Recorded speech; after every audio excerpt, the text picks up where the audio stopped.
Okay, potassium sulphate, बस, was that difficult?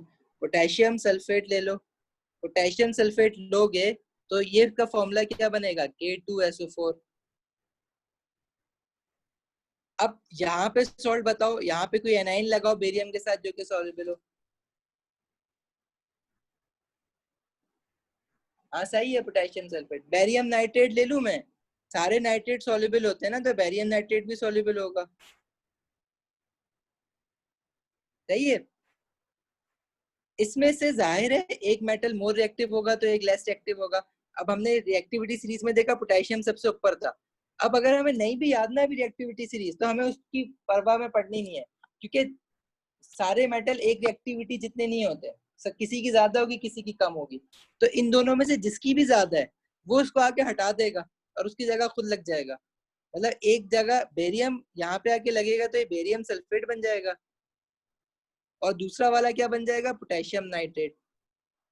Barium sulphate insoluble salt है, बना लिया barium sulphate. Potassium nitrate soluble salt है, क्योंकि ऑल नाइट्रेट आर सॉल्युबल। जो सॉल्युबल होता है उनके साथ एक्वस लिख दो, AQ। देखिए जो प्रेसिपिटेट बनाते हैं इनसॉल्युबल होते हैं उसके S लिखते हो, सॉलिड। अमोनियम सल्फेट भी हो सकता है, क्योंकि ऑल अमोनियम आर सॉल्युबल, बिल्कुल हो सकता है। हम अमोनियम सल्फेट भी ले सकते थे। ठीक है, अब तुम खेलते रहो सारी पॉसिबिलिटीज के साथ, जो बनानी है बना लो। ठीक है, और बेरियम सल्फेट का ना तुम लोग जरा प्रेसिपिटेट का कलर याद कर लेना, व्हाइट PPT होता है, अक्सर पूछ रहा होता है। बेरियम सल्फेट अपने पास नोट्स में ऐड कर लेना, barium sulphate is white precipitate.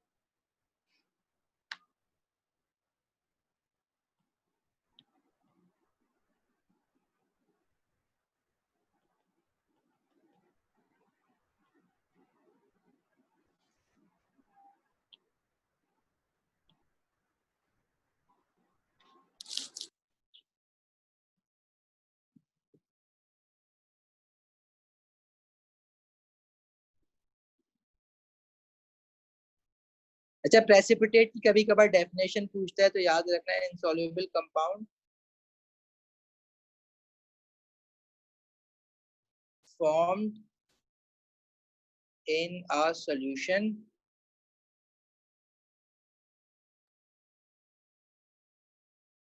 after a chemical reaction।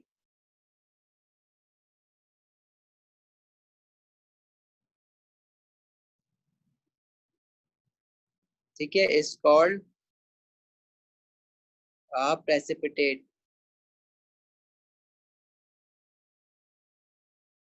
ठीक है, PPT। and this and such a reaction is called precipitation reaction।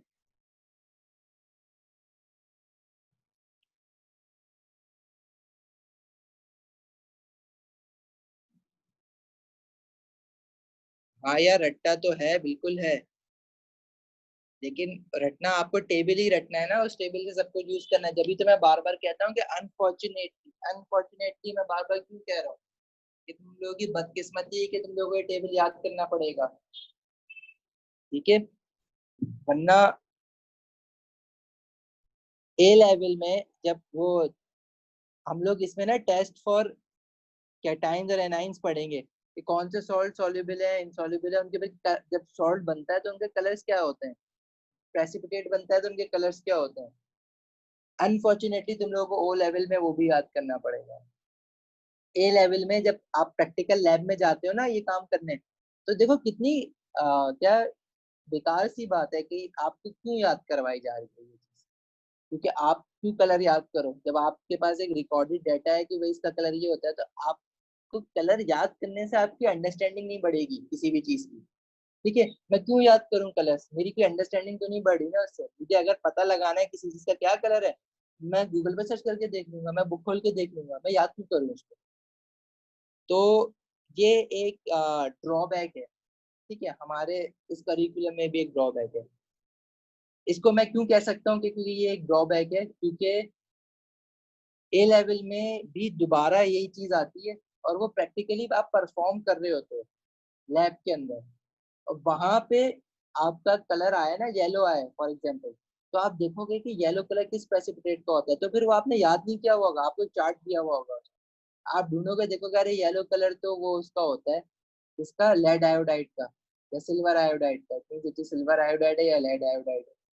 वहां पे आपको फिर वो ये नहीं कहता कि ये याद होना चाहिए, वो आपको चार्ट दे देता है। जहाँ पे ओ लेवल में क्योंकि आपकी लेबोरेटरी नहीं होती है, इसलिए शायद उसने कोर्स में ये डाल दिया है कि यार ये स्टूडेंट्स को रटा हुआ होना चाहिए।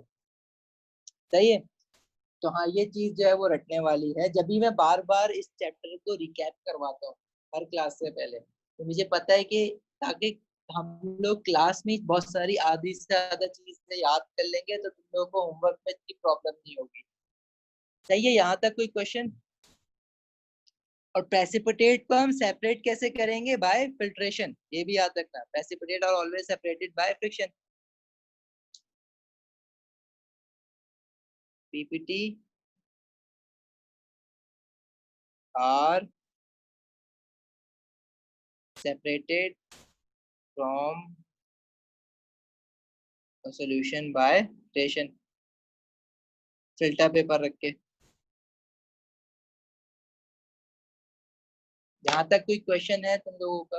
कुछ मुश्किल कुछ पूछना हो?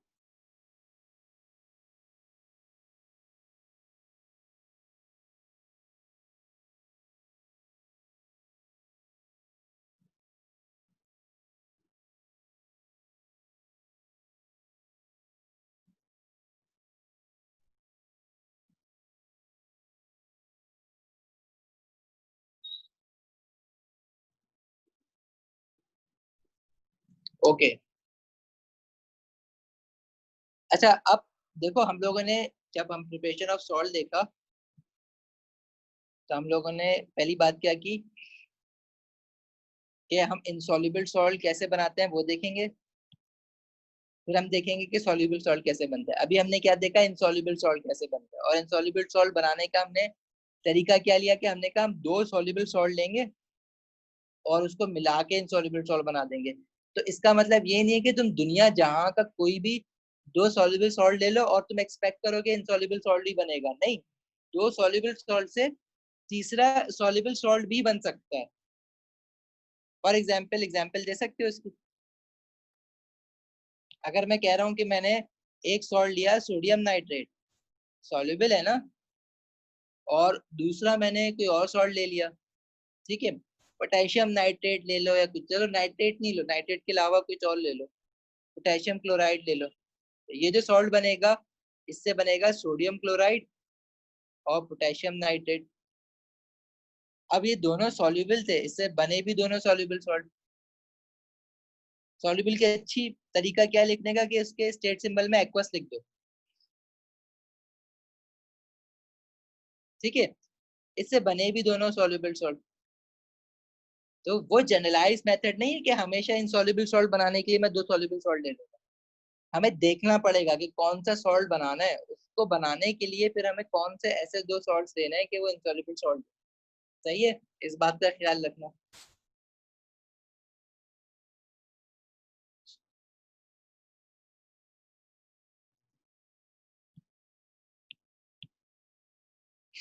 अच्छा, तो दूसरा हमारा टॉपिक क्या बनता है? Preparation of soluble salts.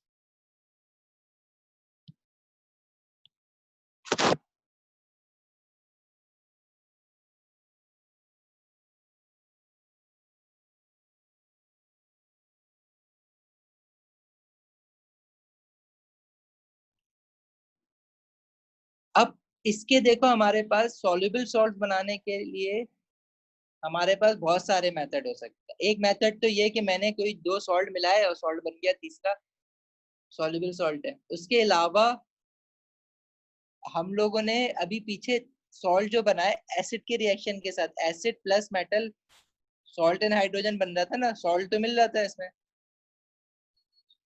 तो ये भी तो एक स्टेप हो सकता है।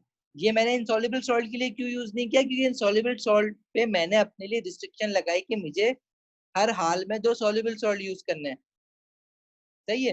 वरना एसिड और अल्कली और एसिड और मेटल रिएक्ट करा के भी मैं इनसॉल्युबल सॉल्ट बना सकता था।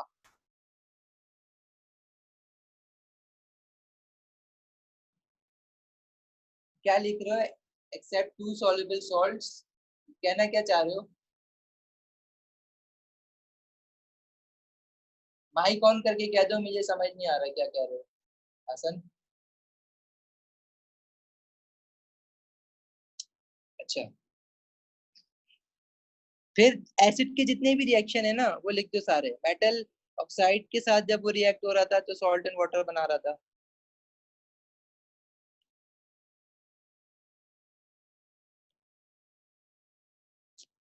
एसिड जो है वो मेटल कार्बोनेट्स के साथ जब रिएक्ट हो रहा था तो भी सॉल्ट एंड वाटर बना रहा था।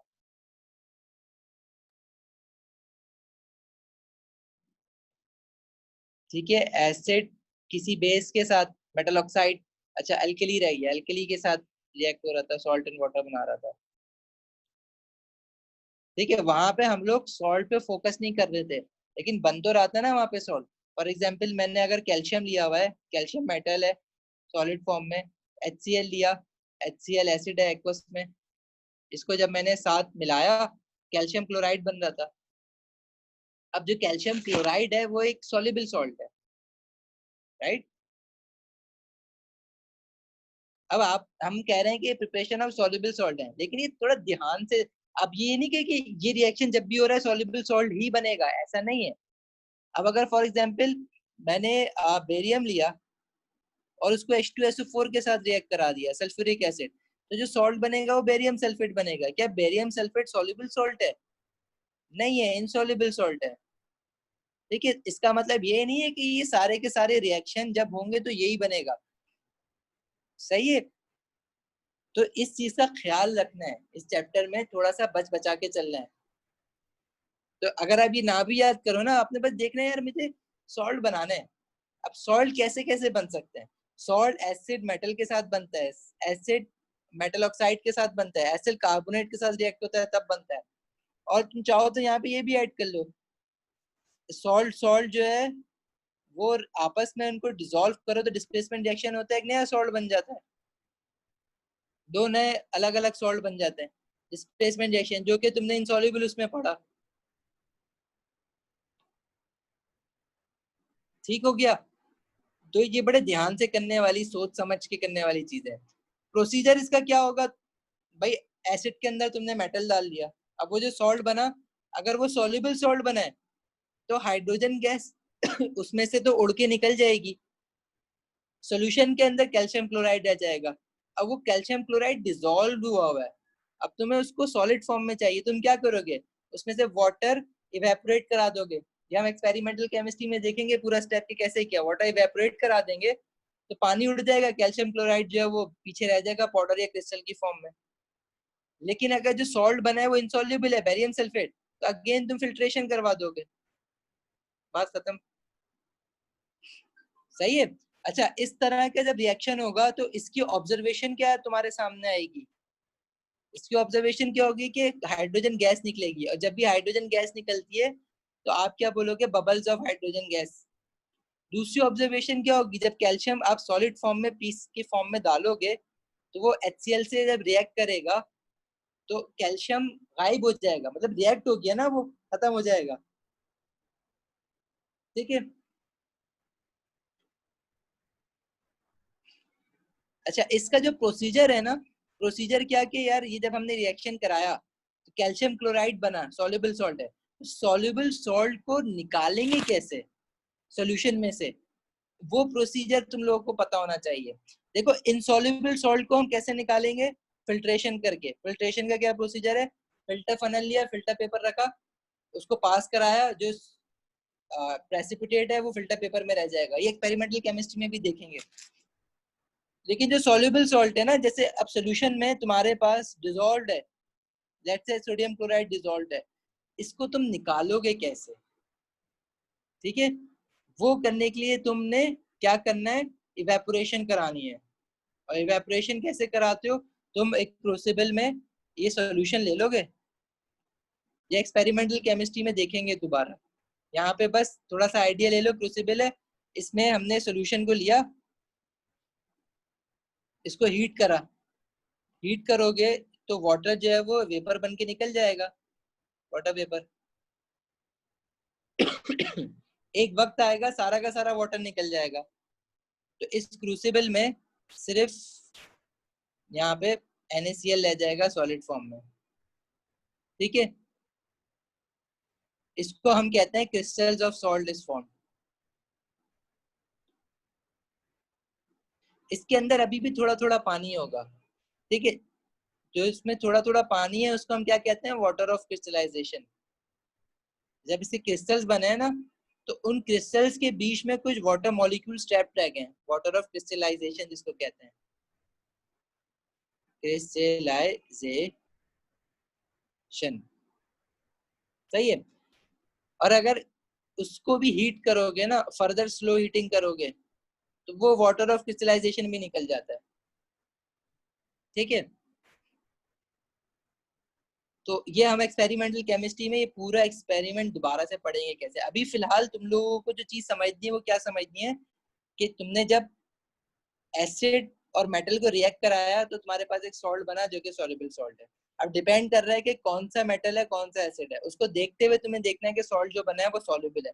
अगर सॉल्युबल सॉल्ट है तो उसको आप कैसे निकालोगे सोल्यूशन से, इवेपोरेशन करके और फर्दर उसकी क्रिस्टलाइजेशन करके। और अगर सॉल्ट इनसॉल्युबल बने तो उसको कैसे निकालोगे सोल्यूशन में से, फिल्ट्रेशन करके। बस इतनी सी चीज तुम्हें पता होनी चाहिए। तुम्हें ये पता होना चाहिए कि अगर मुझे कोई पर्टिकुलर सॉल्ट बनाना है तो वो मैं कैसे बनाऊंगा। अगर फॉर एग्जाम्पल मैं आपको कहता हूं कि मुझे कैल्शियम क्लोराइड बनाना है, and now you are free to make it however you like. मतलब पहले मैंने रिस्ट्रिक्शन दी थी ना कि 2 सॉल्युबल सॉल्ट यूज करके ही बनाओ, अब मैं कोई रिस्ट्रिक्शन नहीं दे रहा। तो न्यूमरस पॉसिबिलिटीज हैं तुम्हारे पास। तुम बोलोगे अगर कैल्शियम क्लोराइड बनाना है तो मैं एक काम करता हूँ, कैल्शियम को रिएक्ट करा लेता हूँ एसिड के साथ, HCl के साथ। सही है, कैल्शियम क्लोराइड ऐसे भी बन सकता है।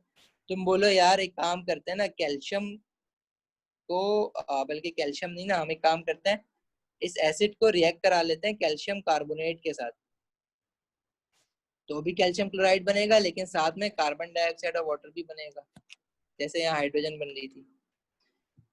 सही है। और भी तरीके हैं। तुम बोलो कि यार मैं क्या करता हूँ, HCl को जो है कैल्शियम ऑक्साइड के साथ रिएक्ट कराता हूँ तो कैल्शियम क्लोराइड बन जाएगा और वाटर। देखो इसमें खास बात क्या है कि मुझे कैल्शियम क्लोराइड बनाना है। कैल्शियम क्लोराइड का क्या मतलब, उसमें कैल्शियम हो और क्लोराइड हो।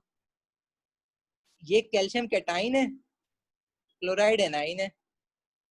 ये कैल्शियम कहाँ से आया, या तो ये मेटल से आ रहा होगा, दूसरे वाली रिएक्शन को देखो तो ये कार्बोनेट से आया है, और यहाँ तीसरे वाली रिएक्शन को देखो तो ऑक्साइड से आया है। और क्लोराइड कहाँ से आ रहा है, एनाइन हमेशा याद रखना एसिड से आ रहा होगा। सही है। तो मुझे एसिड ऐसा लेना है जिसके अंदर क्लोराइड हो, और बाकी चीज या तो मेटल या मेटल कार्बोनेट या मेटल ऑक्साइड ऐसा लेना है जिसमें कैल्शियम हो। इस चीज का ख्याल रखना है बस। तो ये बात समझ आती है, कर सकते हो ये काम अपने उस पे।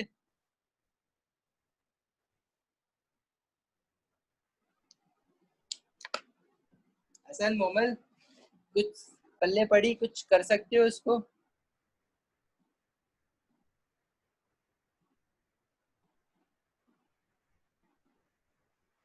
सही है। चलो देखो ये चैप्टर जो है ना ऑलमोस्ट हमारे पास खत्म हो गया है, लेकिन इस चैप्टर में ना बहुत सारी चीजें हैं जो कि आपको ना याद रहनी चाहिए। ठीक है, एसिड में, एल्कलीज में उनके रिएक्शन, उनकी प्रॉपर्टीज, फिर सॉल्ट्स में इतनी सारी चीजें, वो पूरा टेबल आ जाता है सॉल्ट में। कल तक जरा ये चीजें पक्की कर लो। हमें थोड़ी सी ऑक्साइड्स और पढ़नी है इसमें, ठीक है, और टाइट्रेशन पढ़नी है। टाइट्रेशन जो है वो ही जो हमने मोल्स के ATP में देखा था ना, तो वो वहां से मिलेगा हमें। तो हम लोग क्या करेंगे, कल की क्लास में इसके ऑक्साइड्स और टाइट्रेशन पढ़ेंगे, ताकि फिर हम मोल्स के क्वेश्चन जो हमने छोड़े थे ATP के वो कर लें। सही है। देखो अपना, अच्छा शेड्यूल भी अपना ना, टाइमलाइन भी देखो कि तुम लोग जो पढ़ रहे हो कितना हो गया है, कितना रहता है। सिलेबस भी जरा देखा करो। सवाल हसन 1-to-1 के सेशन में आओ ना, 1-to-1 में पूछो ना सवाल। मैं आपको टाइम बता देता हूँ, आज रात में, आज रात में मैसेज करना, मैं टाइम बता दूंगा। फ्राइडे में तो बड़ा टाइम है ना, अभी इतना वीक में इतने डेज आएंगे, उसी में पढ़ लो, फ्राइडे को फ्राइडे की देखेंगे। सही है। Atomic structure, bonding, moles, acid basis salts. ठीक है, इसके पास से पास करेंगे ये हो जाएगा।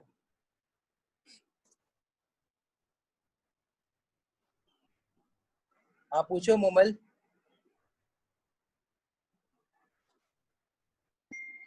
सर मुझे ये पूछना था कि जो ए लेवल्स की केमिस्ट्री है वो as compare to O levels कैसी है, क्योंकि मेरा प्री मॉक के अंदर बी आया था क्योंकि फिर मॉक्स नहीं हुए थे, और मैंने आगे डेनमार्क में जाना है, लेकिन वहाँ पे ना ही ए लेवल्स ना ही ओ लेवल्स का कोई भी नहीं है ट्रेंड। तो मैं काफ़ी कंफ्यूज हूँ इस बारे में, तो मैं आपसे सजेशन मांगना चाह रही थी कि केमिस्ट्री कैसी है ए लेवल्स की। अभी आपने क्या कहते हैं ए लेवल स्टार्ट कर दिया है?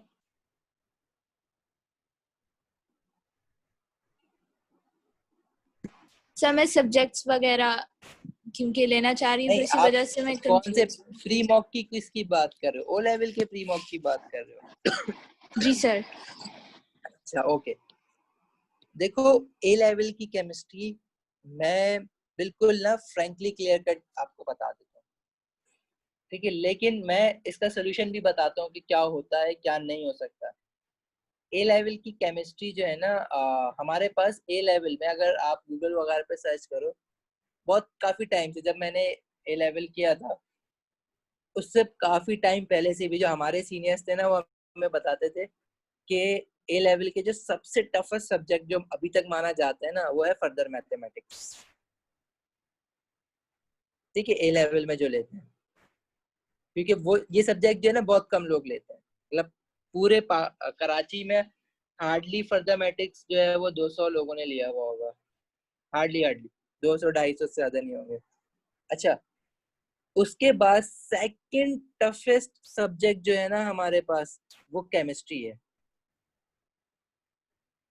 अब फर्दर मैथ तो बहुत कम लोग लेते हैं, केमिस्ट्री बहुत ज्यादा लोगों को लेनी पड़ती है।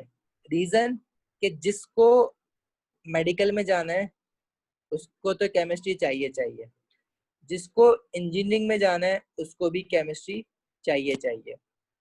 हाँ, अब जो है पाकिस्तानी यूनिवर्सिटीज ने एक एक्सेप्शन कर दी है, जिसको पर्टिकुलरली कंप्यूटर साइंस इंजीनियरिंग में जाना है ना वो केमिस्ट्री ड्रॉप कर दे, उसकी जरूरत नहीं है। वो फिजिक्स केमिस्ट्री मैथ्स रखने के बजाय उसके पास अगर फिजिक्स मैथ्स और कंप्यूटर साइंस है तो वो कंप्यूटर साइंस में चला जाएगा। लेकिन बाकी किसी इंजीनियरिंग में आप नहीं जा सकते हो, आप मेडिकल फील्ड में नहीं जा सकते हो विदाउट केमिस्ट्री। तो अच्छा, लोग ड्रॉप करते हैं, लोग सिर्फ केमिस्ट्री से बचने के लिए ना कंप्यूटर साइंस ऑप्ट करते हैं, वो अपने आगे की फील्ड ही पूरी चेंज कर लेते हैं। बताने का मकसद ये कि केमिस्ट्री मुश्किल है। अच्छा, दूसरी बात ये कि कितनी मुश्किल है। देखो, ओ लेवल से तो अच्छी खासी मुश्किल है। ओ लेवल की केमिस्ट्री मैं नहीं कहता कि मुश्किल होगी।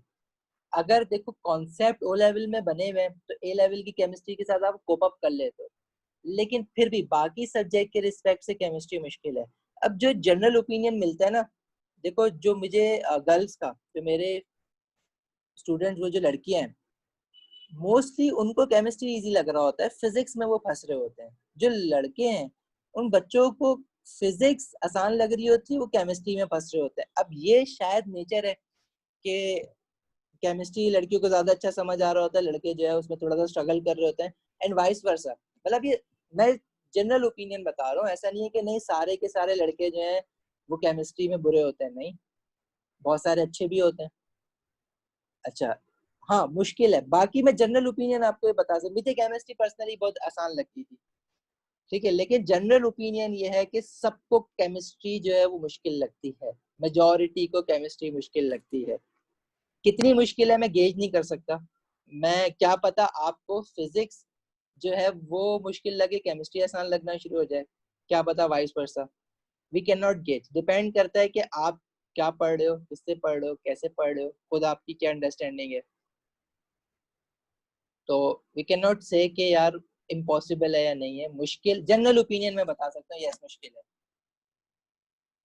इजी लगता है केमिस्ट्री, तो फिर कोई प्रॉब्लम नहीं होनी चाहिए। बाकी जो आपका जो दूसरा इशू है ना कि आप कहीं भी बाहर जा रहे हो जहाँ पे ओए लेवल रिकॉग्नाइज नहीं होता, वहां पे पता है क्या, अगर आप शिफ्ट करते हो कहीं पे भी, तो फिर आप जिस कंट्री से जा रहे हो ना वहाँ की इक्विवेलेंसी रिकॉग्नाइज की जाती है।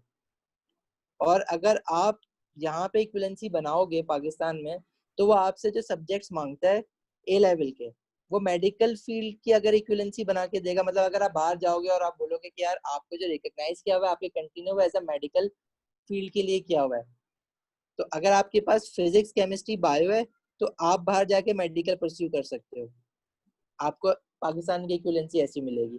अगर आपके पास फिजिक्स केमिस्ट्री या मैथ्स है तो आप बाहर जाके इंजीनियरिंग परस्यू कर सकते हो। अगर आपके पास फिजिक्स मैथ्स कंप्यूटर साइंस है तो आप कंप्यूटर साइंस परस्यू कर सकते हो।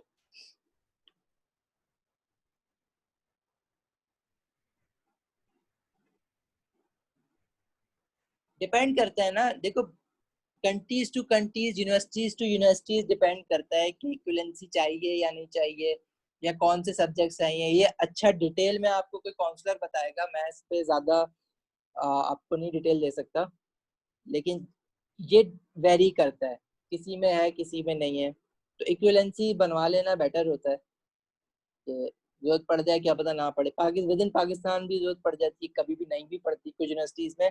विद इन पाकिस्तान आपको इक्विवेलेंसी की जरूरत नहीं पड़ेगी, कहीं पे पड़ जाएगी। बहरहाल आपका जो क्वेश्चन था केमिस्ट्री कितना मुश्किल है, केमिस्ट जनरल ओपिनियन ये कि केमिस्ट्री सबसे ज्यादा मुश्किल लगता है लोगों को, मेजोरिटी को। और ग्रेड्स भी केमिस्ट्री के जो होते हैं वो, जनरल ग्रेडिंग जो होती है केमिस्ट्री की वो बहुत अच्छी नहीं होती है हमेशा से, हर साल। हसन ये मुझे नहीं पता, ये किसी काउंसलर से पूछो या किसी बच्चे से पूछो जो काउंसलर के पास गया हो।